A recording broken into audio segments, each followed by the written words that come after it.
Iran আমেরিকার বিষয়টা আমরা ধারাবাহিকভাবে প্রচার করছি পর্ব, তো তারই ধারাবাহিকতায় আজকে জানতে চাই যে আসলে কি আসলে হচ্ছে, আপনি কতটুকু বিভিন্ন ইন্টারন্যাশনাল জার্নাল তো পড়াশোনা করেন, জানতে চাচ্ছিলাম আর কি আপডেটটা কি।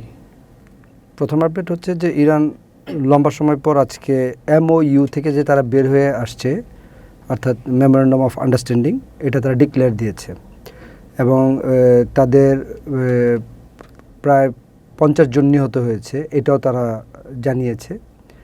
এবং টানা 7 দিন ধরে এখন আমেরিকা ইরানে আক্রমণ করছে, আপনি জানেন। গত রাতে একটা ডিস্যালাইনেশন বলা হয়, যেটা অর্থাৎ সমুদ্রের পানিকে লবণাক্ত মুক্ত করার জন্য যেই অবকাঠামোটা তারা তৈরি করে, অর্থাৎ সমুদ্রের পানিটাকে মিঠা পানিতে রূপান্তর করার যে এই প্রসেসটা, সে একটা স্থাপনায় হামলার কারণে সম্ভবত 7টা বা 8টা গ্রাম আপনার পানিতে মানে বিচ্ছিন্ন অবস্থায় আছে। তো আমার যেটা ধারণা, ইরানের এই সিচুয়েশন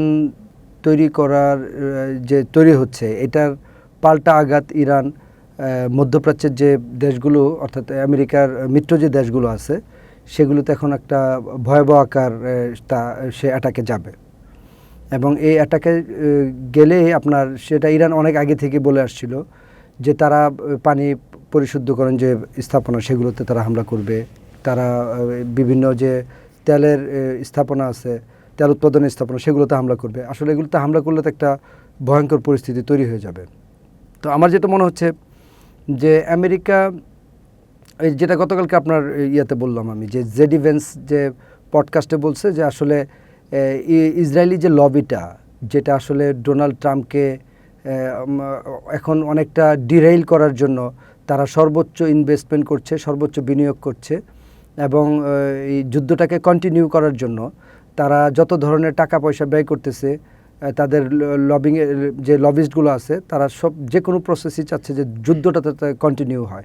আপনি দেখবেন যে এখন আপনি বলতে পারেন যে নাজমুল ভাই, যুদ্ধতে তারা আমেরিকা হয়তো বা সরাসরি ডিক্লারই দিয়ে দিয়েছে যে এই যুদ্ধে, মানে ইসরায়েল যখন আপনার প্রথম যে আক্রমণটা হয় এই সপ্তাহে, আপনি জানেন যে একটা হরমুজে একটা জাহাজকে কেন্দ্র করে আক্রমণ করাকে কেন্দ্র করে সে অ্যাটাক হওয়ার পর ইসরায়েলের বেঞ্জামিন নেতানিয়াহু কিন্তু ডোনাল্ড ট্রাম্পকে ফোন দিয়েছিল, এবং ফোন দিয়ে সে লম্বা সময় তারা কথা হয়েছে, অনেক দিন গ্যাপে, এবং সে বারবারই আগ্রহ প্রকাশ করছিল যে সে এই যুদ্ধে সরাসরি অংশগ্রহণ করতে চায়।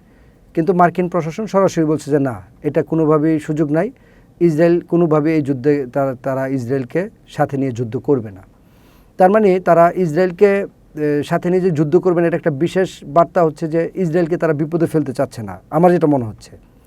তো আমার সার্বিক যে ইয়াটা আপনি বললেন যে ইসরায়েল এই যুদ্ধটাকে কন্টিনিউ করার জন্য যত ধরনের লাইন গাইড আছে তারা সব ব্যবহার করতেছে। এখন আমরা বলতে পারি যুদ্ধে ইসরায়েলের এত লাভ কী? প্রথম লাভই হচ্ছে ইসরায়েল কিন্তু এখন আপনি জানেন পশ্চিম তীরে এবং গাজায় ভয়ঙ্কর একটা অবস্থান তৈরি করে ফেলছে। পশ্চিম তীরে তারা দখলদারিত্বের চরমভাবে এখন সকল নিয়মকানুন লঙ্ঘন করে ফেলছে, এবং তাদের দখলদারিত্ব এতটা ভয়ঙ্কর আকার ধারণ করছে যে ইউরোপের অনেক দেশ এখন ইসরায়েলের উপর সরাসরি আপনার নিষেধাজ্ঞা জারি করছে, যে ইসরায়েল যেভাবে আপনার পশ্চিম তীরে ফিলিস্তিনিতে দখলদারিত্ব চালাচ্ছে এটার উপরে। এখন যুদ্ধটা চললে কি হয়, আপনার এই দখলদারিত্ব যে ইসরায়েল করছে এটা কিন্তু আড়াল হয়ে যাচ্ছে। আপনার এখন আমরা কিন্তু মূল জায়গাটা হাত দিচ্ছে হচ্ছে ইরান এবং আমেরিকার যুদ্ধ নিয়ে। এখন দেখবেন যে সারা বিশ্বের যত মিডিয়া আছে সবাই কিন্তু মূল নিউজটা করেছে ইরান এবং আমেরিকা নিয়ে। কারণ কি? কারণ হচ্ছে যে ইরান আমেরিকার যুদ্ধটা এরকম একটা ফ্যাক্ট যেটা সারা বিশ্বে গিয়ে প্রভাব ফেলে। ইরান যুদ্ধটা বাংলাদেশে পর্যন্ত প্রভাব ফেলতেছে, ভারতের প্রভাব ফেলতেছে, ইউরোপের প্রভাব ফেলতেছে, অর্থাৎ সারা বিশ্বে সেটা প্রভাব ফেলতেছে, কারণ তেলের একটা বড় অংশ তো এখান থেকে আসতেছে। যার কারণে এটাকে গুরুত্ব দিয়ে সবাই নিউজ যখন করে, এই নিউজ করতে গিয়ে দুইটা যুদ্ধ আপনার চাপা পড়ে যাচ্ছে। একটা হচ্ছে ইউক্রেন রাশিয়ার যুদ্ধটা চাপা পড়ে যাচ্ছে, আর আরেকটা যুদ্ধ বলা চলে না, আরেকটা হচ্ছে ইসরায়েলের চরম দখলদারিত্ব, চরম যে অমানবিকতার আচরণগুলো, এগুলো চাপা পড়ে যাচ্ছে। এই জন্য ইসরায়েল চায় যে কোনো ফরম্যাটে যুদ্ধটা কন্টিনিউ হোক। যুদ্ধটা কন্টিনিউ হলে সে তার দখলদারিত্ব বজায় রাখতেছে এবং তার জনগণকে সে বোঝাচ্ছে যে আসলে গ্রেটার ইসরায়েল যে ধারণাটা, আমার যেহেতু অক্টোবর আপনি জানেন গতকালকে আগের দিন শুক্রবার দিন হচ্ছে আপনার শেষ হয়ে যাচ্ছে, নেসেট মানে ইসরায়েলের যে পার্লামেন্ট, তার মেয়াদ শেষ হয়ে যাচ্ছে। এরপর অক্টোবরে নির্বাচনের মোটামুটি নিশ্চিত হয়ে গেছে।